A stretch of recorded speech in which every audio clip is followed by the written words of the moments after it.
Sejam bem-vindos para mais um vídeo e para mais um livro, e hoje eu quero apresentar um autor que dispensa qualquer apresentação. Trata-se de Roger Scruton.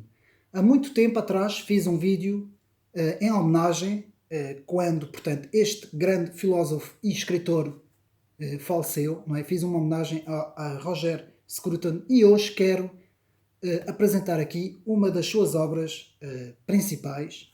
Portanto, há muitas obras que este autor escreveu. Já tenho apresentado aqui alguns livros deste autor, portanto, no meu canal. Podem procurar, há vários livros. Mas hoje eu quero apresentar Como Ser um Conservador. Portanto, Como Ser um Conservador, Roger Scruton. Como Ser um Conservador. Dispensando qualquer apresentação, sabemos, portanto, que Roger Scruton é um dos mais importantes filósofos britânicos, que nasceu em 1944 e faleceu recentemente. Portanto, já não está entre nós. Foi uma perda muito grande para os conservadores e eu quero aqui portanto, fazer também, mais uma vez, esta homenagem e apresentar este livro, que é um livro importantíssimo para nós compreendermos, de facto, o que é o conservadorismo, o que é que nós queremos dizer com o conservadorismo, quando falamos em conservador, o que é que isto significa ser conservador, e este livro, de facto, é um dos livros mais importantes para tentarmos perceber. E como o próprio livro, na capa final, nos diz, ser conservador é ser moderno na defesa do passado e criativo na defesa da tradição. Eu direi mais, por palavras minhas, que ser conservador é simplesmente estudar o passado para preparar o futuro. Ao contrário daqueles que querem apagar o passado para criar um futuro novo, todos os que fazem isso sempre, ao longo da história, fracassaram. No caso dos socialistas, no caso dos comunistas, no caso dos progressistas, agora no caso dos globalistas, portanto, querer apagar o passado como se o homem não tivesse raízes nem tradições e querer inventar, porque é mesmo esta palavra, inventar, portanto, um mundo novo, esta situação vai sempre dar ao fracasso. E isto, a própria história nos prova isso. Enquanto que aqueles que estudam e têm uma noção do que é que foi o passado, do que foram os povos do passado, do que significa estudar todas as tradições no espaço e no tempo, o que significa, portanto, digamos assim, estudar e meditar sobre a experiência do passado, que vários grandes homens legaram à civilização, para depois compreender melhor o presente e preparar melhor o futuro. Isso é ser conservador, é, portanto, julgar com todas as coisas, analisar todas as coisas com inteligência e ter sempre um pé atrás em relação a todos os empreendimentos humanos. Isto é muito importante nós sabermos isso e este autor fala sobre isso e eu vou apenas aqui rapidamente, portanto temos o prefácio, depois temos o meu percurso, que é o percurso do autor, começar por casa, e depois o autor vai fazer aqui uma série de textos, começando sempre com a palavra verdade, apresentando aqui a sua visão da verdade, a sua visão do que é, portanto, a verdade no nacionalismo, a verdade no socialismo, a verdade no capitalismo, a verdade no liberalismo, a verdade no multiculturalismo, a verdade no ambientalismo, a verdade no internacionalismo e depois, no fim, a verdade no conservadorismo. Depois ainda temos um texto sobre esferas de valor, depois questões práticas e, em despedida, proibindo o pranto, mas admitindo a perda. Portanto, o autor acaba com este texto.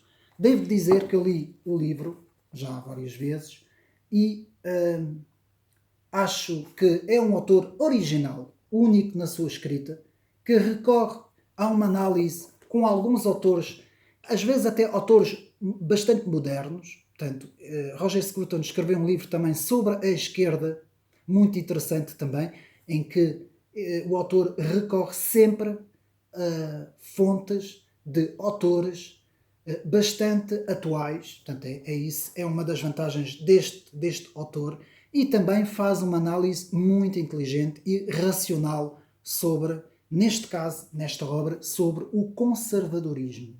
Como ser um conservador. Um livro muito interessante, muito atual, principalmente nesta altura, numa altura em que forças progressistas, globalistas, digamos assim, não é? Tentam asfixiar, portanto, o que de facto é o conservadorismo, não é? Que muitas vezes está enraizado nos povos. E porquê que eu digo isso? Porque os povos muitas vezes seguem tradições derivado ao meio familiar, muitas vezes. Portanto, estou a generalizar, não é? Depois já cada caso será o seu caso, mas de uma forma geral, os povos normalmente são conservadores. É uma falsa ideia pensarmos que os povos são progressistas. Não são, nunca foram, mesmo quando se dá a Revolução de 1789, uma grande parte da França, talvez até 70 a 80% dos franceses por essa altura, no século XVIII, continuavam conservadores na sua forma de pensar. As elites, que são relativamente muito insignificantes no seu número, comparando com as populações, essas sim têm uma visão ideológica, progressista, mas muitas vezes trata-se de uma burguesia bem abastado financeiramente, que praticamente não precisa, portanto, não precisa estar enraizada, digamos assim, e aliás, até nem sequer convém para esta pequena burguesia, pelo facto de quanto mais se interrelacionar com essas outras burguesias à volta do mundo, mais pode de facto enriquecer, não é? Mais obtém poder, digamos assim. Isso ao longo da história. E nós podemos dizer que, ao contrário, os povos, principalmente as classes médias e também as classes mais baixas, estas classes, sim, muitas vezes são mais conservadoras para manter suas tradições, muitas vezes tradições religiosas, não é? E tradições também, várias tradições, não é? Podem ser tradições históricas também. E normalmente este fenómeno acontece nos povos, nas populações, nas várias populações, um pouco por todo o mundo. Que não se pense que seja só no Ocidente. Isto acontece um pouco por todo o mundo. Este livro, portanto, é um manual para mim, portanto, é um manual do conservadorismo. Fica aqui mais uma dica, não é? Já o tinha apresentado há muito tempo, junto com outros livros de Roger Scruton, mas fiz questão, a pedido também de alguns meus amigos que me pediram, de novamente mostrar, portanto, esta obra que está à venda, não é? Encontra-se à venda aí nas livrarias, de Roger Scruton sobre como ser um conservador. Portanto, um livro muito interessante, que vale a pena ler, que se lê bem, não é muito extenso. Portanto, o livro prefaz, nem chega a 250 páginas, 59 páginas. Portanto, o livro lê-se muito bem, e para termos sempre à mão na nossa biblioteca, para também podermos entender melhor o conservadorismo e sabermos argumentar e responder aos nossos adversários numa altura, como eu disse, em que uma ideologia progressista e globalista tenta sufocar tudo o que é conservadorismo e tudo o que é tradicionalismo. Portanto, espero que tenham gostado deste vídeo. Mais uma vez, espero ter sido útil, e fica aqui a dica de um outro livro que eu vou apresentar brevemente. Mas este aí é um livro, um grande calhamaço, um livro bastante extensivo, e vou apresentar com mais calma. sobre também a tradição conservadora. Portanto, fica aqui já a deixa, brevemente. E mais uma vez, obrigado a todos aqueles que me seguem e boas leituras. Nunca deixem de ler e estudar, que é a melhor coisa que nós podemos fazer nesta vida. Um abraço e até uma próxima.